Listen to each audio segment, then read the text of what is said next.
Good afternoon, good morning, good evening, wherever you might be in the world. We are all over the place this evening. We're in the Americas, we are in New Zealand, of course, and the UK. And we're going to go straight into it by saying hello to Adam. And Adam is from DropCopter, and I upset Adam and the guys at DropCopter because I compared what they do with their aircraft to an edition or an episode of Black Mirror. Now, you're pollinating stuff. You're pretending to be a bee. Tell us all about it, Adam. Yeah, well, that was excellent bait for us, actually. In the last, what was it, maybe half a week ago or so episode, we released a video of us pollinating trees in New York. So what DropCopter's mission is autonomous pollination of orchards. We essentially drop pollen at a very specific amount metered out above the treetops when the blooms open. And that's only a period of about 2 weeks. So we have to hit that 2-week window with that pollen right during the correct conditions to make sure that those flowers turn into nuts and fruits. So yeah, the Black Mirror thing, we never hear the end of that one. And the second most often question asked is, where do you get the pollen from? So I'll go ahead and head that off. There's actually guys that do nothing but just sell pollen. So they go out and they shake the trees with there's a big tarp underneath it. They vacuum it up, bag it, freeze it, and then we buy it and resell it and drop it on flowers every year. So what's wrong with bees? Why can't we just rely on bees? So there's a big issue that might have been in the news. You may have heard of it, called colony collapse. And essentially there is some debate over what's happening, whether it's pesticides, whether it's just simply environmental. There's a lot of suspicion over whether it's bacterial infections through mites called the varroa mite. They get into the hives. They're parasites that get into the larva, and they basically suck on them until they get infected, and either there's mass abandonment of the hive or they die. But beehives are getting so expensive that farmers are being charged about $200 per hive, and you need a standard rate of 2 hives per acre. So that quickly turns into about $400,000 a year for a 1,000-acre farmer for almonds in California. And there's 1 million acres of almonds in California. So you can see how that is an unscalable, untenable situation for agriculture. And so we're finding that it's not only an issue with the bees being available because of their numbers, but also just the timeline of getting them across the country. So there's 6 weeks they have to drive them all the way out from, the middle of the country, California, to hit that 2-week bloom period. So you got 6 weeks to meet 2 weeks. And then once they're in the almonds, then the next bloom is cherries. And that's a massive industry as well. And if they're already in the almonds and it's a cold period of time and they're not flying, they keep them there because they're already bought and paid for, which means they don't get to go to the cherry guys. So the cherry growers are all freaking out looking for pollination and can't get any. So we saw a big demand there for us, which was a real surprise because it was a smaller market than we thought we were going to be penetrating, but very cool. So what? I don't suppose you can tell us, but what secret sauce? Well, why can't I just go and get a phantom and drop some pollen from a phantom? But surely it's got to be easy, hasn't it? How hard can this be? Well, I tell my business partner, Matt Coble, he's our CEO. I remind him it took 5 years now to get to easy. So you go ahead. It's all about the way you distribute it, the heights, the speeds, the time of when the flowers are open. There's all these little pieces that play a major role. There's a lot of environmental factors like, if you drop this stuff in really high winds, it's going to go all over the place and you're going to waste a really expensive commodity. Pollen is incredibly expensive. So it's sold by the gram. So it's not such an easy thing to do. Wow, gosh, I don't know what to say about it. Bruce, have you got any thoughts on this? I mean, I grew up in an apple growing area in the West Country in England. Drank lots of cider there. I can't imagine. Well, actually, the orchards have largely disappeared these days. But I should imagine it's the same in Americas. But I just can't. I can't see it. I can't see it happening. So do you think? So are you going to be replacing these hundreds and hundreds and hundreds of hives of bees in Adam? No, that's not the goal. I mean, I don't think anyone would want to replace bees. That's a pretty, you don't fight nature. That's just a bad idea. You're going to lose. At the same time, though, we're trying to offer an alternative to farmers that have no access to bees in a crunch time. So say it's really cold out, bees don't fly in under 55 degrees. And that means that they're not going to have any pollination. They're going to have to rely on their crop insurance. So basically, they let the crop go. They don't harvest it. They use the crop insurance instead. But that's not really a good situation for anyone. They'd rather sell a crop and make a profit. So we come in as an emergency service and offer a supplement. And they can use this on top of the bees if the bees are just really inactive and it's kind of cold, but not cold enough that they're not flying at all. Use both services. You have an increased set of nuts. We've done some testing, and it's increasing the nut set, which is flowers that turn into fruit or nuts, by 10%. So that's a massive increase to the grower. If they are able to increase that by 10%, you're seeing, revenue and hundreds of thousands of dollars depending on your acreage. So it's a really big industry. And you come in cheaper than if I hired the hives? Currently, but we're still in the testing beta phase. So we're still hammering out exactly what our pricing is going to be, because the model needs to be able to scale. And with the current regulations, it's hard to do that. So. And are you the only people in the world that have given this a crack? No, surprisingly not. So there is one guy I heard of just recently, actually, on Twitter. Someone sent something at me saying, you weren't the first. And so I said, I have to see this. So I looked it up, and there was a guy doing, it was palm trees or something of the sort. But we were first. We beat them. They were wrong, but it's cool to see someone else doing it. And then I know Walmart has filed a couple patents for some very broad claims, similar to your favorite episode of that TV show. And then I believe there was a university that had a little tiny drone. I forget if it was Harvard or Stanford, but it was real small, about the size of a dime. But that's all we've seen. There's been some really clickbaity stuff where someone flies a little toy drone into a house plant, and that's about it. I think we're the first people to actually bring it to an industrial scale, or attempt to. We're still in the quasi-autonomous phase. I think we're calling it now, where we're not flying fully autonomous. You've got a guy sitting there with a controller. You're not going BVLOS, and you're programming waypoints in. The goal is a drone in the box thing. I mean, that's everyone's goal, right? I think it is. I think most industries are indeed moving that way. It's interesting. Imagine something in this industry involving BS. I can't believe that. That'll never happen. Never happen. Next, you're going to say this. Are we using artificial intelligence, I wonder? Yeah. No. One thing I've learned is anytime you're stumped for words, you just mention blockchain. Yeah, or as we like to call it around here, Bruce chain, indeed. Yes. Okay. Well, now you're in Syracuse, I think, and that is home to, and I'm going to try and do a link now, which I'll fail at. But you've got BVLOS trials going quite large over there, I think. You've got a testing corridor, I think, haven't you? Yeah, so there's the Griffiths Air Base, which is run by the New Air Alliance, and that's a big initiative put on by New York State for BVLOS. Essentially. And I believe they've got about 5 miles operational currently. So there's a big ecosystem going on between, I think it's Lockheed Martin, Saab, Census. There's also SRC and Griffin Sensors. They're part of this whole effort to combine all of these companies into pushing the state forward as a leader in UAS.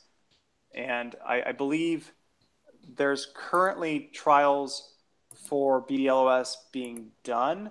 We're not part of those. We'd like to be part of those, but that's cart before the horse right now for us.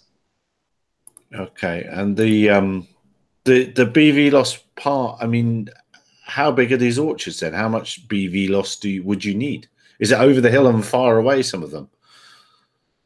I'll be honest. Some of it's just you lose sight. It'll be on a hill. You'll lose sight of it. Most of these orchards out here are somewhere in the 200 to 300 to 400 acre range. So they're not massive in that sense. In California, you've got massive orchards of almonds. So here, the ecosystem we're in is really useful for the connections and the manufacturing and the general attitude towards UAS. Back in California, it wasn't as easy to approach people about drones. Everyone had to have a chip on their shoulder about it. And it was hard to bring anything in front of any sort of investor that didn't kind of shrug and go, another drone thing. So we like being out here in New York. It's really useful. Obviously, the market is a little bit bigger in California for agriculture and especially almonds. That's our main thing we sell there. And then also in Washington, apples are large there. But New York has this attitude of really pushing UAS forward, which we really appreciate.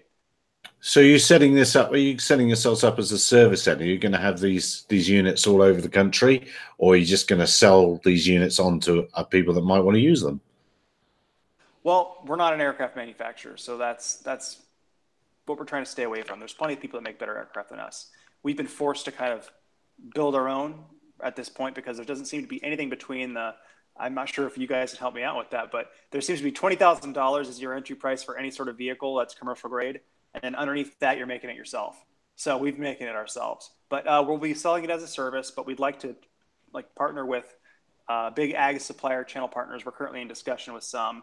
I can't get into too much detail about that, but the idea is to use them, their customer contact, and sell through them as a channel partner if possible. Maybe partner with another aircraft manufacturer so we can take our equipment, which is proprietary, our software, which is proprietary, pair the two and have a service.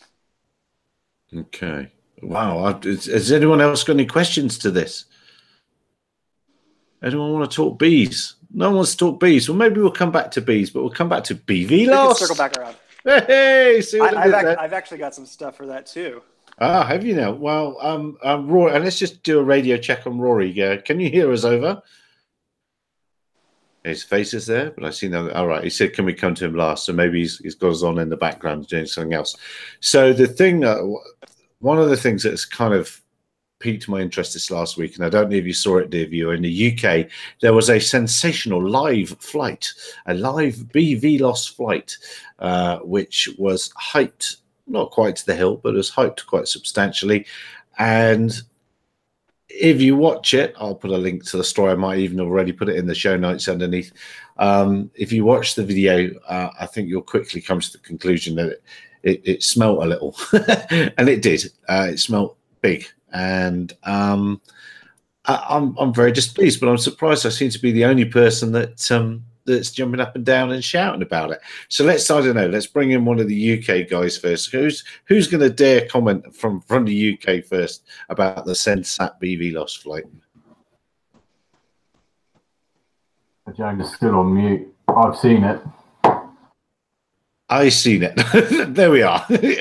Oh no, you've been the same hairstyle as Bruce, and that obviously means, Perren, you have the same sort of commenting structure.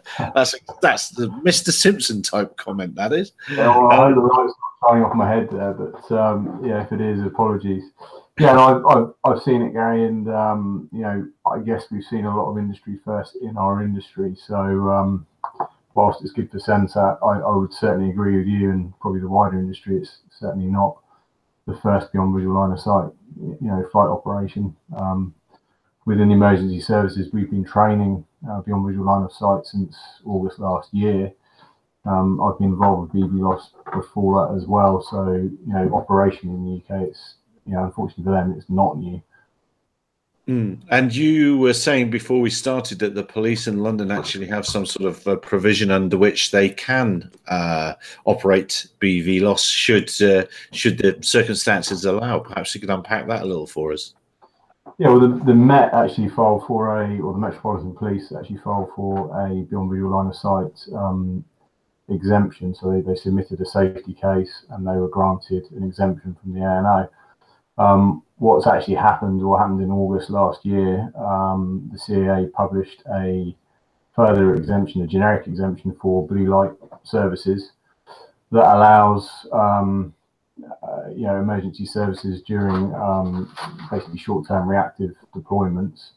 If there's a immediate threat to life or a major incident, it enables them to basically go to greater distances and greater heights. So really, it's sort of likened to when they put the blue lights on a car. You have, you know, greater driving powers, and it's actually the same or similar in the air. So, you know, it's 1,000 meters with the permission of the on-scene tactical commander. It's 2,000 meters and beyond with the overall tactical commander that's assigned to the job. Plus, you're allowed 100 feet above the nearest tallest obstacle. Yeah, I think the CAA, well, I know the CAA told me that there are 30 organisations that have been granted BVLOS organizations or people, but I don't quite know how they unpack it. But that been granted permissions to fly BVLOS or exemptions so far. So whilst it's and I think Callan Lens were the people that did an awful lot of work back in the day, but it's certainly been going with as I said in the little sort of rant piece I wrote. I can certainly think of stuff going back 6 years and probably more if I had to think some more about it. James Dunthorne is with ARPAS. What was your take? And perhaps, I don't know, perhaps you can't give the official take on SenSat's video. And in the comments, Mustang 04 saying it was a joke aside from the monumental swathe of airspace that they had to clear for it. And it was. I actually asked the CAA, let's say, because the NOTAM was actually for the 31st of May and 1st of June, and the live cast was on the 11th of June, so very unlive. But if they got it done on the first day, there should have been a cancellation for the second day, because that was 44 square kilometers of airspace that general aviation wasn't allowed to use. If they had it from 8 in the morning till 5 in the evening, I think, something ridiculous like that as well. So there's lots of stuff missing. Anyway, I'm ranting on. James, so I'll fire it at you. Yeah, I think it's. As RPAS, we obviously SenSat are one of our members, and we provide a platform for the sort of drone community, drone operators to be able to sort of communicate with each other, to be able to sort of find out more information, get closer to government, to help develop standards for within the industry to try and progress the industry on forwards. And one of the benefits we provide there is actually to give smaller companies a voice so that they can put out their own press releases and reach sort of a wider audience. And obviously, SenSat gave us a press release, which we were happy to put out, and it sort of it went through all of our sort of internal sort of policies. There wasn't any profanity or anything. So we put out a press release just like SUS News did.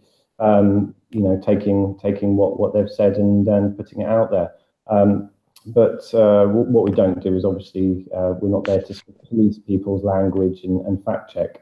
But what we have done, I don't know if you've seen the most recent newsletter, is we've actually talked about some of the BVLOS projects which have been going out, which have been happening in the UK over the past sort of 6 to 12 months. I think you brought up Callan Lens. So they were part of the AirStart project, which RPAS were heavily involved with.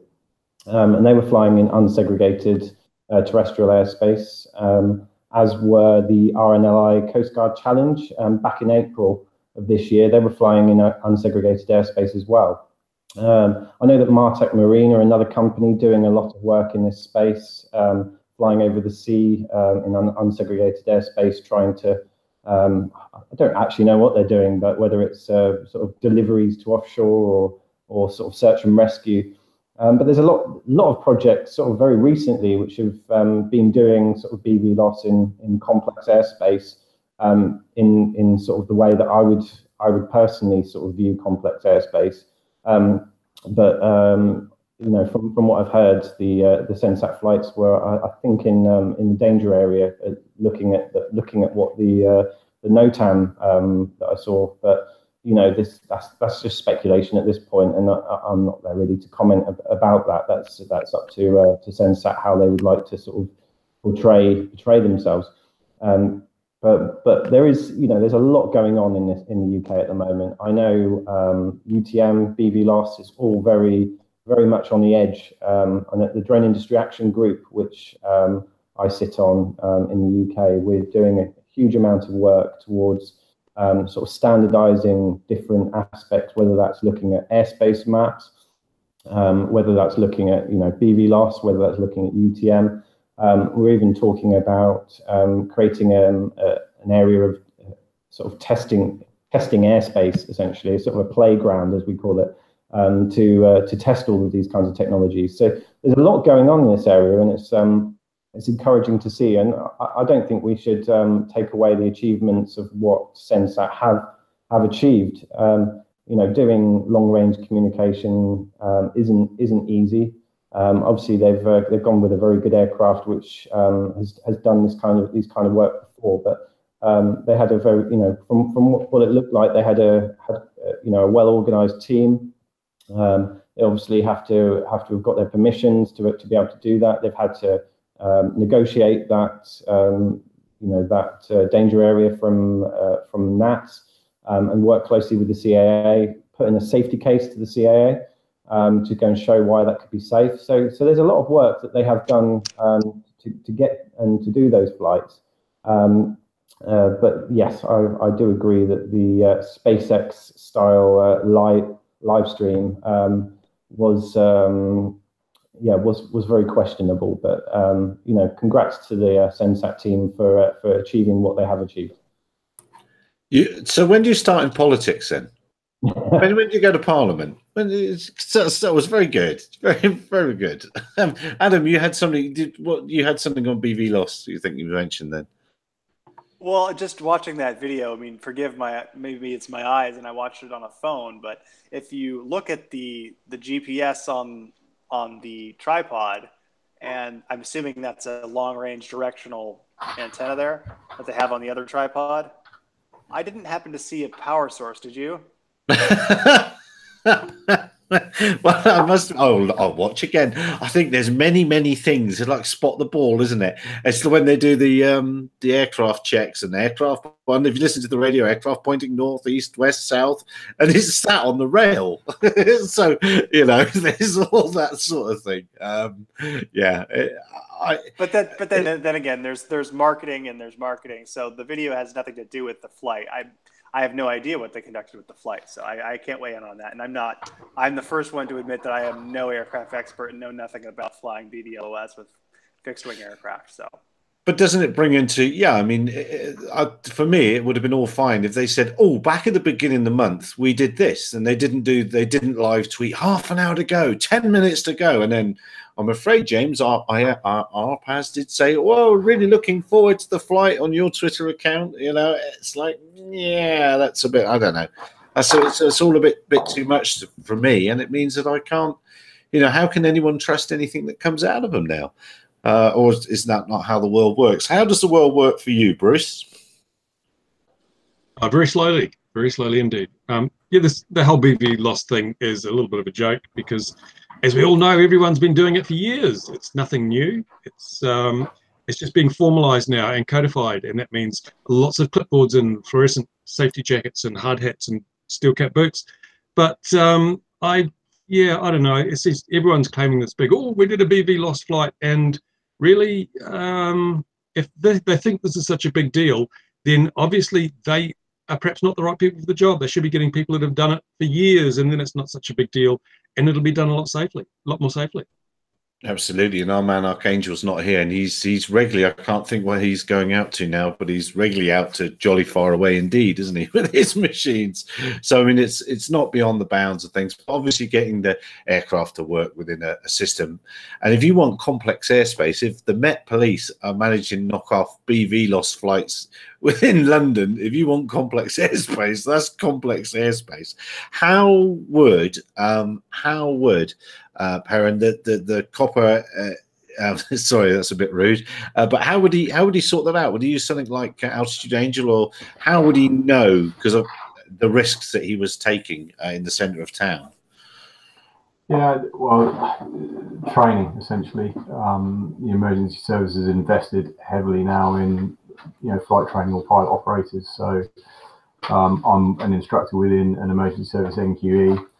And part of what we actually train is beyond visual line of sight. So, not only are they getting the regulatory knowledge, they're also getting the active flight training and also, nighttime beyond visual line of sight, that kind of thing. So all the things that make it very relevant to their, day-to-day jobs. Because you're more than likely going to be requiring that in the middle of the night somewhere, and it's not like this survey job where you've got time to you're going to go and do the job, the survey, wherever it might be, and you can go and say, dear CAA, it's going to be like this, we're going to be from there to there, this time to that time. You're rocking up at a job and you don't know where it's going to be. So how does, if you, without giving away any trade trade secrets? How, what about the area of minimum performance in the centre of London where it's got to be twin engines? How does that work with RPA? If you're a manned aircraft, you have to be twin. Yeah, that's a good point. Simply put, weight category was sort of sticking to the sub 7 kilo category, which at the moment, allows for, flight operations, general flight operations, within 50 meters within a congested area. Obviously above that, it's 150 meters and not overall within that congested area. So, that's firstly how you get to operate in somewhere like London. That's not forgetting that you've got 3 sort of primary restricted areas around the key sensitive areas, so you need additional approvals for that. So definitely training, definitely local knowledge, are key to both of those things. And are the police then, as you have, and our American viewers won't realise it, and you can correct me if I'm wrong here, but in the UK generally you'll only have a few armed officers kicking about and they get called in. So is there a drone unit that gets called in as well? Is that sort of thing being stood up? Yeah, you see more of them. So, we're like in the US, we're very regionalised. You have forces or constabularies, and that sits pretty much across the police and the fire brigade. And within those, you're starting to see dedicated drone teams. So, I'm part of a special operations team based in Essex, with sort of a national training remit. And similarly, you've got sort of Devon and Cornwall, Bedfordshire, Hertfordshire, they've all got their, central drone capability. And have they been, I'm asking this question, have they been grafted onto the helicopter units, or are they stood up separate to that? No, so helicopters are a separate entity. They're doing their thing, and actually the drone really is complementary to that, and vice versa. There's certain things a helicopter can do that the drones can't. For quite a while, it will remain that way, because as we all know, not one drone does everything. Wow, it's well, I'm horrified with the whole SenSat thing. Perhaps I'm too over horrified, and I need to calm down about it. But I don't think it is. We've had enough bull dust in this industry, and we don't need our own. Putting out primo bull dust along with fake clapping. I did think Bruce and I should try and fake up one of those videos. I think we could do a much better job of flying from in Tuggerah with the crowd and all. But anyway, let's move on. What was I going to move on to? Bruce? I was going to move on to Rory, because Bruce said we should have a Where Are They Now, and Rory from Propeller Aero is key for a Where Are We Now, but I'm not sure he's actually there. He's not actually there. So no, he's not actually there. Or is he? Just give me 2 minutes here. Give me 1 second. Sorry. Well, you've ditched the bicycle since we last had you on. That's where you are now. You're not walking through the streets of the city. Now, Propeller Aero, that's those phone boxes, blocks with GPS in the corner, ground control points that people chuck around on places and use to make their surveys that little bit more accurate. Or, well, according to Propeller Aero, I'm not sure whether James would agree with that or not. No, that's not long. I'll have to lead him in. I think all right, how you guys going? Good, man, good. So sorry about that. That's well, you're young. We'll let you off. So, Propeller Aero, Bruce said we needed a Where Are They Now feature, and you're it. so we spoke to you a couple of times. A couple of years ago, you used to come on, and things have moved on for you, I think. And last week you had some big VC funding. Yep, which is good. We've just raised some more money.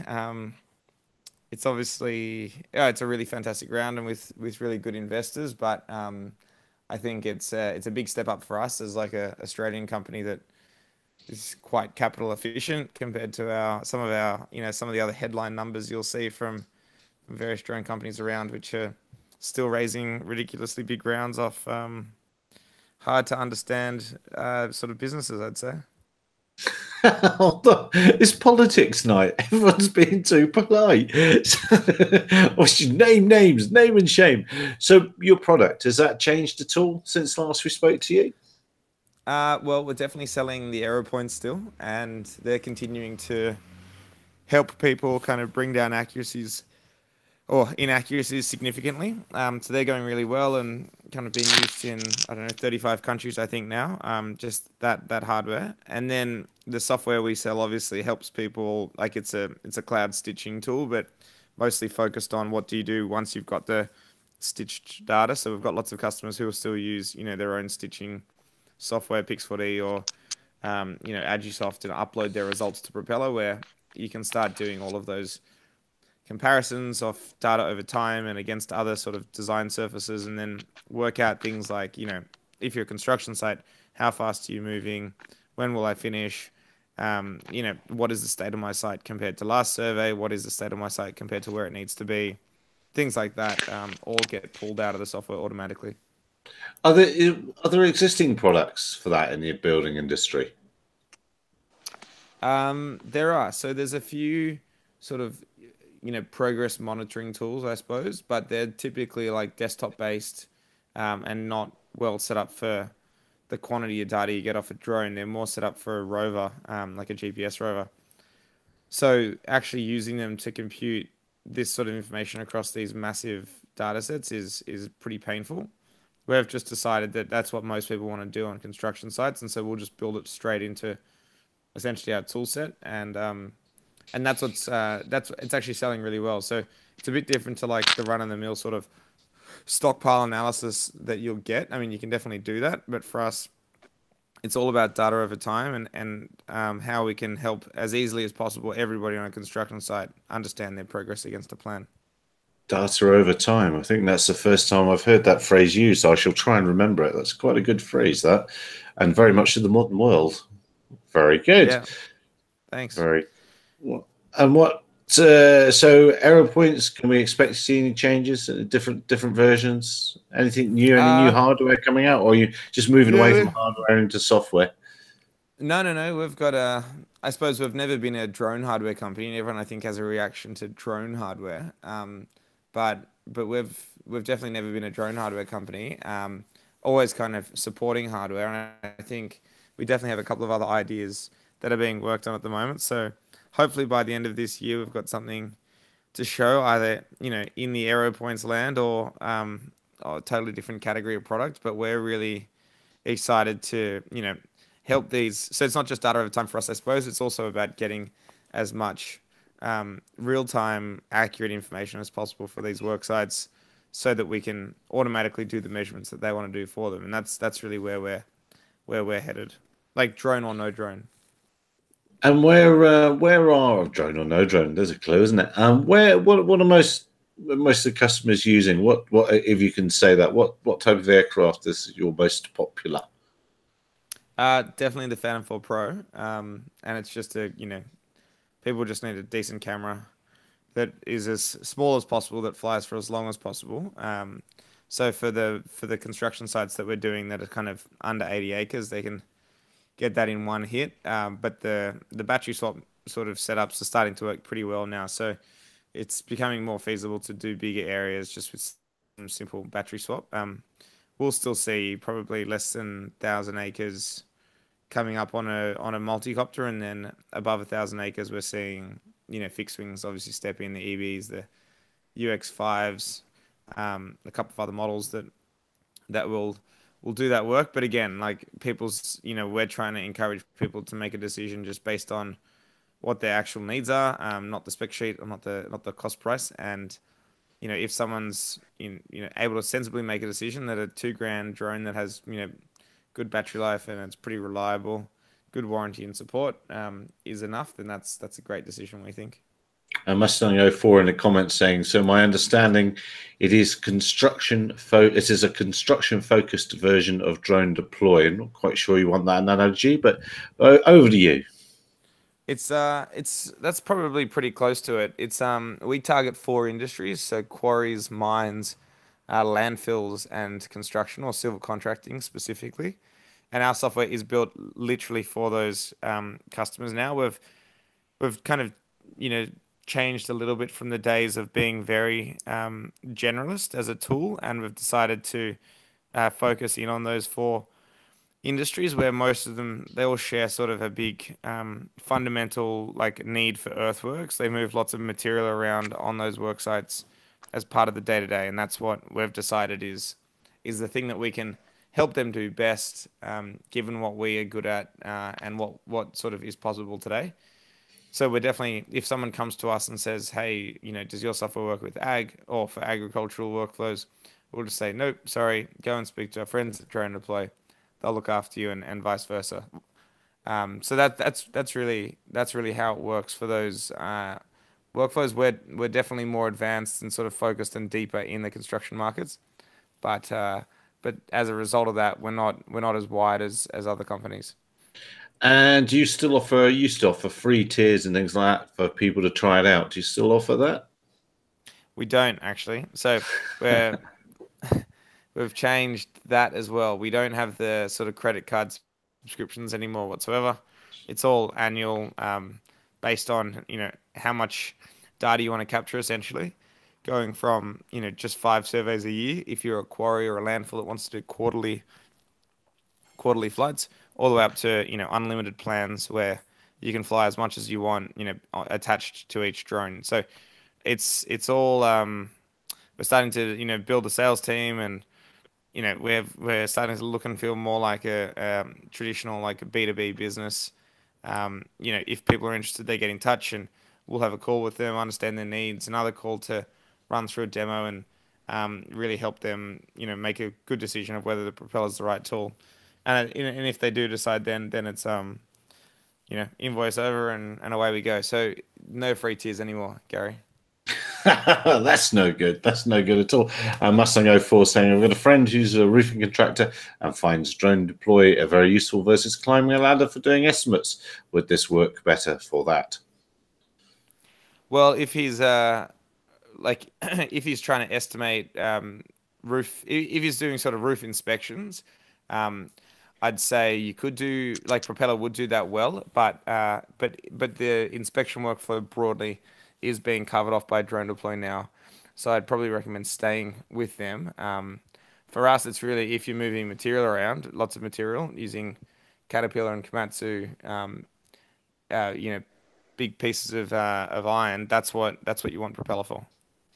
And then those machines keep a log of what they've moved as well, don't they? Does it tally into that as well? I think they move around Earth and off an SD card these days, don't they? They often do. That unfortunately, it's still only about a 10% penetration of that technology onto the machine. So there's lots of machines that don't have that. We're working to bring all that information into Propeller as well, so you can get a sort of consolidated view of how the site's changed. Drone or no drone, like I said earlier. But the penetration is not quite there yet to rely on it across the whole job site, and that's where we think that sort of drones are able to close the loop on the machines that don't have that GPS data. Right, that's very interesting. Yeah, no, it makes sense. Absolutely, and obviously at a much lower cost than re-equipping yourself with new machines that have got all that gear on it, I guess. Yeah, it's really expensive. That's Rory, right. I actually have a question for you, if you don't mind. Sure. So I promised some good friends of mine out here, another one of the teams that was competing in this program we're involved in, the Genius program. Genius New York is the name of it. But they're from a company called USPLM, and they're doing life cycle management for drones. Do you see a need and an area for expansion within products like your own for life cycle management for drones, keeping track of things like how many hours on the motors, how many hours on the propellers, how many hours on the batteries, and really kind of doing the work for the end user to notify them that, hey, it's time to check these items on your drone. It's time to check these pieces of your kit and maybe change them out, swap them out, upgrade service. Because they're really looking for people that are operating large fleets of drones at once, and there don't seem to be that many people operating more than, say, 4 or 5 at one time. And I was thinking, well, if softwares like yours are servicing this amount of drones in an entire area, doesn't it make sense to treat that as a fleet would, as you would a fleet rather? Interesting. So where's a pitch for a friend? Yeah, makes sense. So the way our business works, like we're not doing any services at all. So we'll sell our hardware and software and whatever training a customer needs to get up and running, and then they'll go out there and do their own thing from that point on. We're definitely interested in making sure a customer can very easily, like, essentially do proactive maintenance on their vehicles so that there's not big issues that they've got to kind of apologize for, like a motor going down on a, you know, quad and it coming out of the sky. That would be a terrible scenario. But at the same time, we're, as a business, kind of steering intentionally clear of some of those operational aspects of the whole solution. And it's not that we don't believe in it needing to be fixed. It's more that we're just strapped for time, and so trying to prioritize accordingly.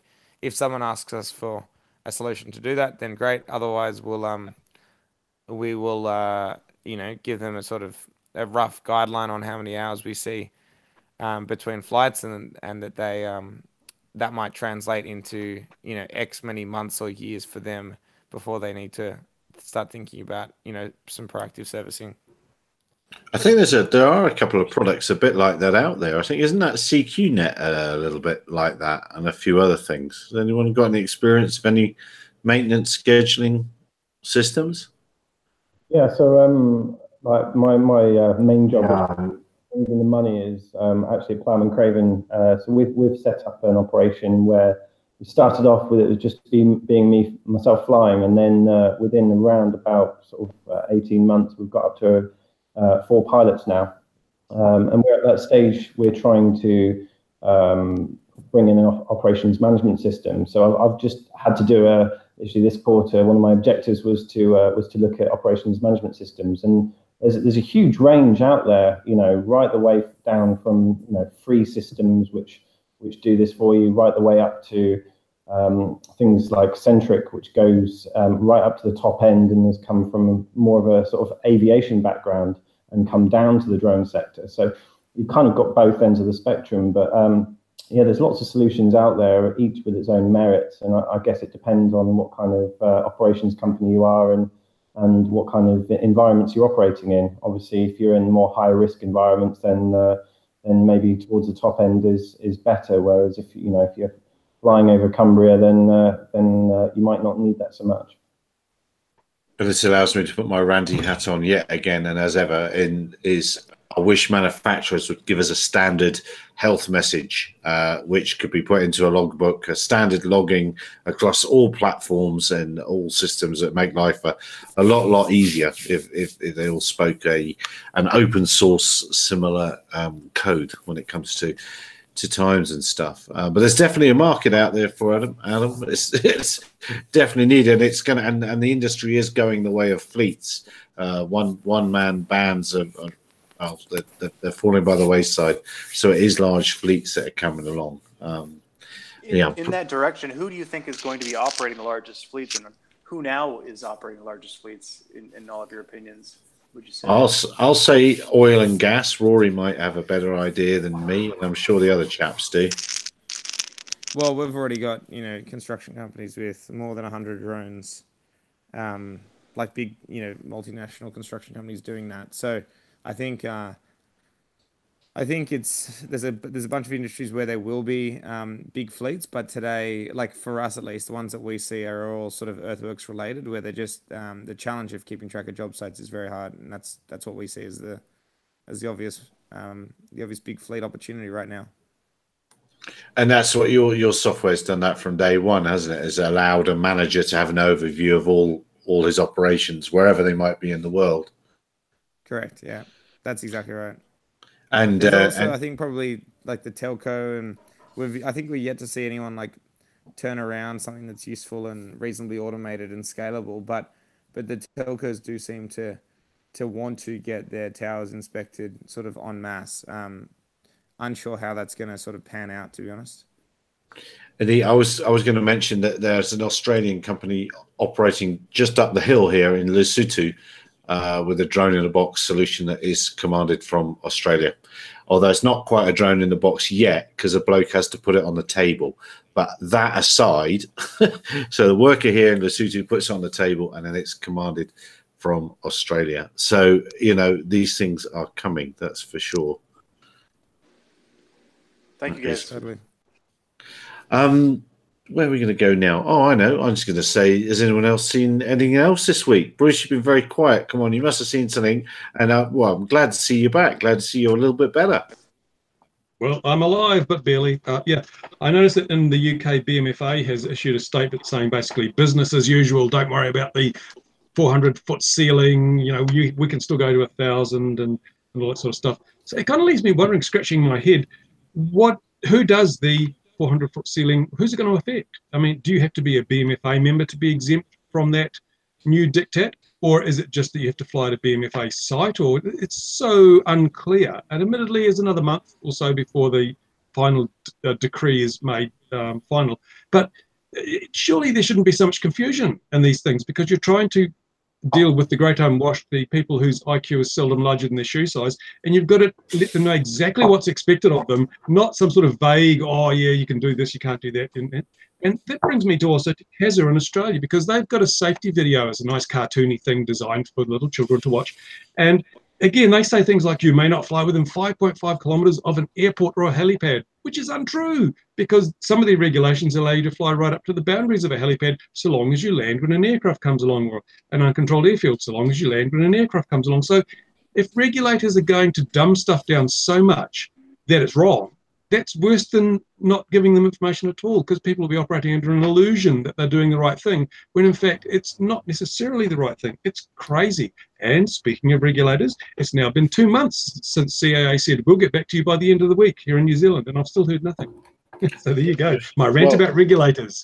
That was a very succinct one. Anyone know what is happening with the BMFA and 400 foot and all that in the UK? I look to the UK fellas. I was actually chatting to our legislation director, Rupert. This is a great reason why you need to join our PAS, you see, because we take all this complex regulation and turn it into simple terms for people. But basically, the thing with BMFA is that you're, as long as you're at a site, you're under an exemption. So you actually essentially have a special permission to do what you want at that site within the terms of that exemption. What the 400-foot rule applies to is just anyone generally. If you're not flying at a BMFA site, or if you are flying, you buy a DJI Phantom for Christmas and decided to take it down a local park, then you're obviously restricted to those laws as well. One thing I was sort of saying a few months ago is actually one of the holes in the regulation before this new update has come was that anyone could go buy themselves a DJI Mavic, go to the end of Heathrow runway and launch the thing, because there was nothing stopping you actually flying it flying it above 400 feet and close to airports. But now that there's new regulations come in, that's basically sort of closed off that loophole. You've always still got that sort of catch-all statement from the CAA, which was all about you can't recklessly endanger an aircraft. But that's too much of a grey area for a lot of drone operators. And if it's too grey, people often say it's white. So they will. You kind of need to make it a little bit more clear-cut for operators. But this does unfortunately affect, the likes of, my company, Plowman Craven, because we're now having to apply for, when we're within an ATZ now, below 7 kilos, we're within a kilometre of an airport, we now have to apply for permission from that airport, whereas before we were kind of entrusted to get on with it and to decide ourselves when it was applicable to contact them or not. But, it's a minor thing, and I think overall, it'll be good for the industry and hopefully stop some of these near misses with Boeing 737s at Heathrow and Gatwick Airport. Yeah, but these rules don't apply to shopping bags. Sorry, they don't apply with what to what? Shopping bags. Supermarket shopping bags. They don't apply to those. Exactly. Well, Chris has said, Bruce, that I don't know if you've seen the chat, that he's made a paid application to the MOT and they didn't get back to me for 3 months, so there's hope yet. I haven't looked. Have we looked at recently our friend with the F22 Foxbat? Has anything come out from the CAA about his little accident yet? Nothing but deathly silence. We have, with my no GA below 2K Ranty hat on, 10 days ago now, very sadly, one of those same type of aircraft, well, it's lost, it's still lost here, and the thing had a ballistic parachute. So if the guy's popped it and he's down in some forest or bush somewhere, he won't, and injured, he won't be with us anymore, which is very sad. And again, if we're all to have tracking, electronic conspicuity, I think it's time manned. It's 2018, not 1918. Manned aviation needs to get with the tracking program as well now. There's been a huge, unlike the UK, where downed aircraft, the military would go and look for it. There's no one here to look. There's no one here to look for you. So be very careful where you fly. Did you see the UK guy, 75-year-old guy, got lost in some reeds or something and was saved by a drone? Did you see that? But my goodness, what about his privacy? Yeah, I expect he had some sort of GDPR form to sign or something like that. So something will have happened, I think. But there's been some great wins actually for the UK police this year. There's been some good fines, as it were. They've leveraged their UPAs very well. And then Andy Drew's saying, "What about the Kitty Hawk? We should have watched last week, Andy. We had the man that flew it on. What do you think about the Kitty Hawk?" Speaking of that, there's news headlines here in New Zealand that Auckland is going to be the first country or first city in the world to test out this new flying taxi service. Apparently, yeah, because we've got busy traffic congestion and things. We're going to be the first country in the world with people stupid enough to get into one of these things and risk their lives. So I may go down and try and do one of the first flights if they ever get round to doing it. Would they let you anywhere near it? Is that the boat? Is that the flying catamaran? No. The flying taxi. It's the sister one to that, the earlier one. Hasn't it got tilting motors? I think the Cora, isn't it? But it's the sister one to that. Yeah. I'd get on one of those in an instant if I was given the chance. Would you? Would you really? Oh yeah. I'm an ex-motorcyclist. There's a reason I'm in a wheelchair. But what if I got hit by a drone? Think of the consequences. Yeah. Or a bag, or a shopping bag. Yeah, the flying boat catamaran thing that you said, yeah, I'll have a go at that because it's not going to fly too hard or too high. The flying taxi, yeah, I don't know. I'm still not sure about that. Looks like good fun. It does look like good fun, but you've got so which UTM system will they be flying that under, Bruce? Probably the man with the red flag. That's the choice of the champions around here. We're still in the 18th century when it comes to that kind of thing. And of course, but surely London's going to beat them all to it, isn't it? Amazon not only will be delivering stuff, but you'll be able to fly off in an Amazon taxi. Surely that's what this current gold rush is all about. UTM, isn't it? Yeah, you can also, they're going to have drones in the sort of aisles of Kmart or something, aren't they? In the USA, was Kmart or someone, or was talking about having drones going up and down the aisles picking products and things. And I'm thinking they'll be useful. Yeah, nonsense as ever, and SenSat led the way last week. Well, I don't know. There's actually a team that won the first round of this Genius New York program that had a system of inventorying in warehouses using drones, where they follow little QR codes and tag products and keep inventory, which I thought was a brilliant use of it. So it has some potential for use in warehouses and things like that, but on shelves in stores, I don't know if I want that flying around customers whacking them. Yeah, that's what your staff are for. It doesn't seem a very efficient way of doing it when there's dozens of 15. Well, I used to stack shelves in supermarkets in England. There's dozens of 15-year-old kids that'll be wanting to go and stack that shelf. You'd be making them unemployed.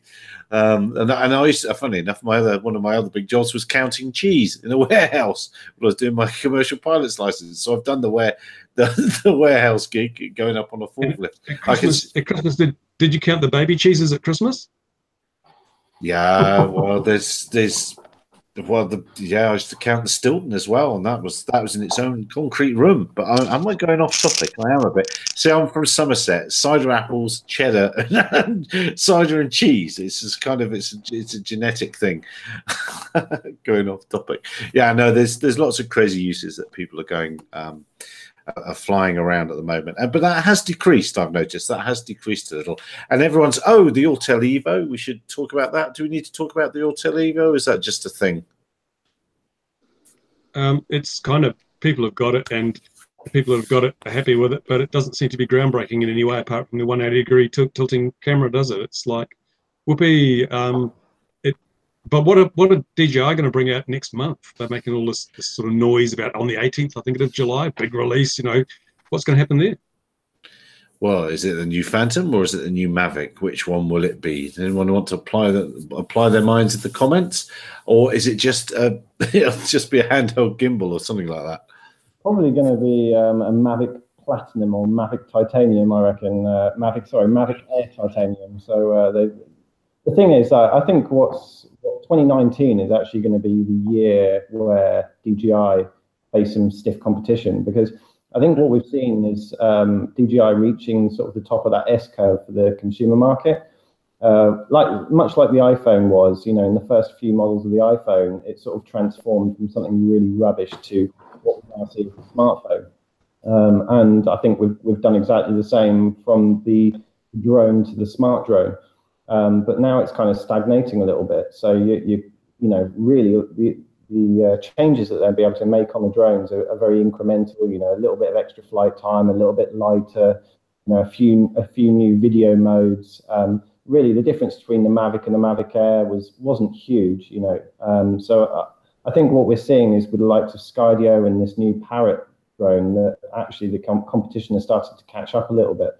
And I think, especially in the consumer market, that DJI are going to start losing some of that 80% market share they've got at the moment.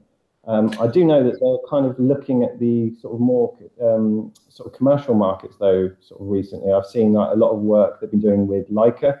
I forget the name of that sort of drone that they've created sort of together with their partnership. But I think that there is a real need actually out there for a bit of competition from the Intel Falcon 8, because Falcon 8's kind of been in a league of its own for a long time, and quite why DJI haven't come up with a hex rotor or an octa rotor which sort of weighs less than 7 kilos, is beyond me, because from what I can see in the commercial market, there isn't really too many options besides the Falcon 8 for sort of that low weight, sort of high megapixel weight category.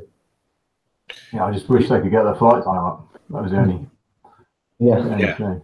But it's an old machine, isn't it? I mean, God, when did I first see one? About 2009, 2010, something like that. That's about 1 million years in drone years, isn't it? I know they've improved it. I mean, they've got to come up with the 8 Plus or the 9 or the whatever. That platform in itself has got to see some improvements, I would have thought. But you're absolutely. I think Falcon 9's been taken by SpaceX. You can't use it. Oh dear, that's no good, is it? So I'm interested. You see that 2019 is going to be a time for them. They've just said that they've gone to 10,000 employees.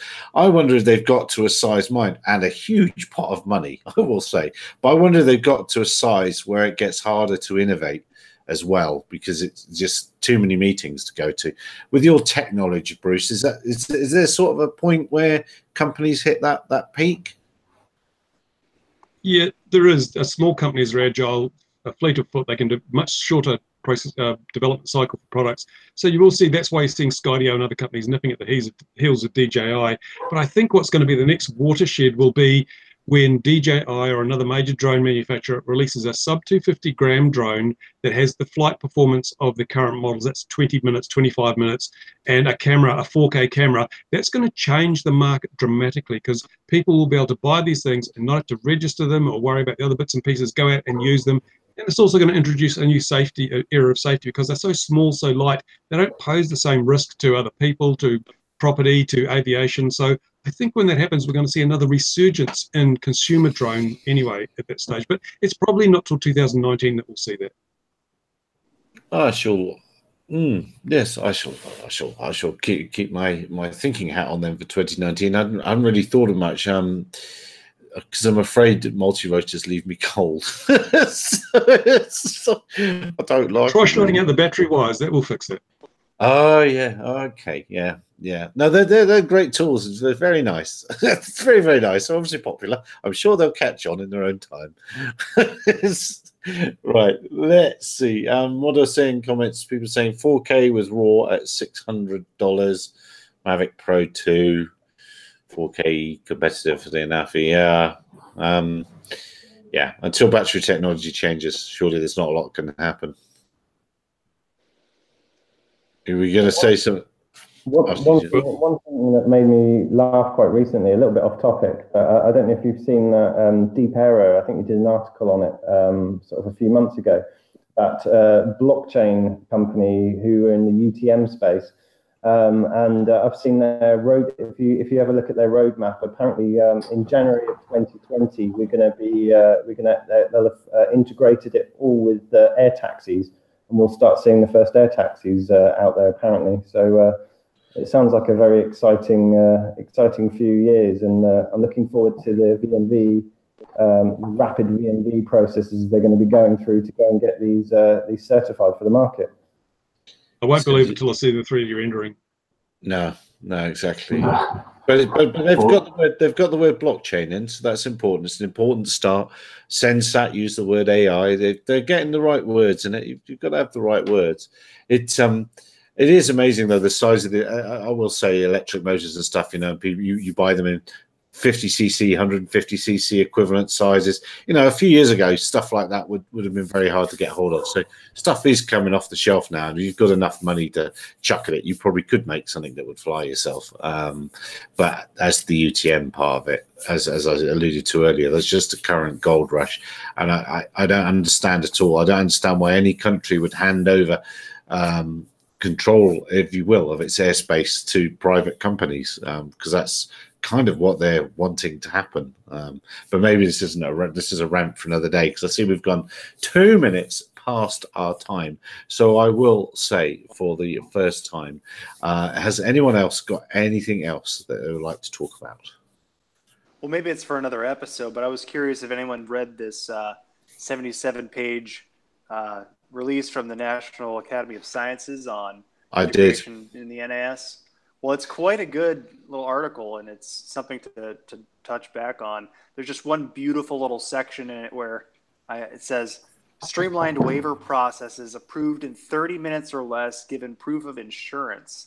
The free market forces drive safety and risk analysis via required insurance. So insurance for small UAS under 55 pounds as an alternative to regulating the hell out of everything. Makes a lot of sense to me. Yeah, and that's the report that said, come on, FAA, lighten up a bit, isn't it, basically? Yeah. And I think it makes a lot of sense, There's not a lot of risk under 400 feet. Well, yeah, we've not only have this aircraft's been lost, there's been another two fatal crashes here in South Africa in the last 10 days. And so far, deaths due to RPAS within South Africa this year, 0. In fact, forever 0. So manned aviation has got to start coming to the party a little bit. It's not quite fair to burden in open countryside. If I was operating in London, it'd be a different game altogether. But in open countryside, come on, guys, let's lighten up. Over orchards, let's lighten up a bit. They go into specific use cases of farming, oil and gas, things where there's no people involved. And they also go into the emotional aspects of how we're judging these risks and driving. I pulled these numbers from the DOT, Department of Transportation, which the FAA is under, and it's 37,461 driving deaths in 2016. Like you said, 0 for UAS. So, we're attached to one, we're afraid of the other. Yeah. And I think, similarly, when you look at the inspection industry and, the number of people that are probably injured by falling scaffolding and, building debris, versus using a drone for inspection, all of these statistics should be looked at and listened to when the regulators make their decisions. What concerns me, and this probably is a conversation for another day, is actually some of the advice that's been fed into the regulators is not always the best advice. Yeah, well, that's yeah. Well, then we're circling straight back around to SenSat then, and what they're putting out there is and their messaging, which was so wrong. And you're absolutely right. Vested interest. It's unfortunately it's been driven since I've been playing this game since 2006. It's largely driven by the people that shout the loudest with the deepest pockets, and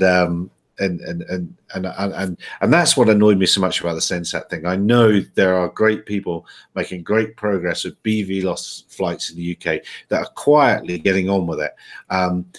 Not just because they just and there's some really clever people that do something very cool, but then they're on to the next cool thing, and they haven't got time to worry about advertising and all that nonsense. They're getting on with it, and they're being disrespected by those fellows. Anyway, I better stop ranting. I see Bruce smiling. There's generally two types of companies, I think, in the drone industry. Ones that talk and then try, and then those that do and then say.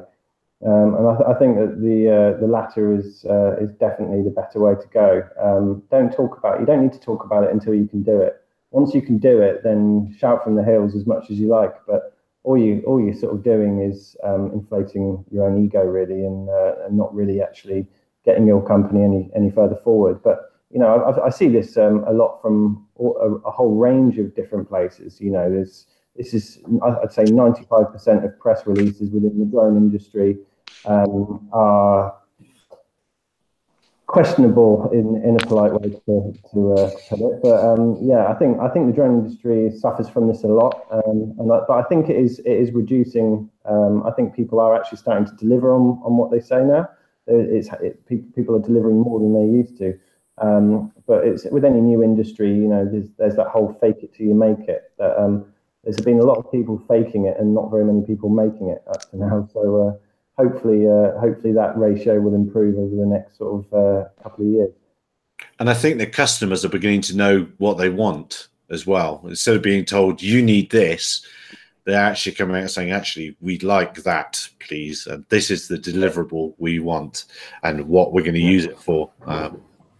So I think. I mean, just to add to that, 5-6 years ago, drone operators were writing the specifications, and you're right now, you're seeing things like framework agreements, and the customer starting to understand what they need and how it gets done with the drone. Yeah, we're growing up as an industry, aren't we?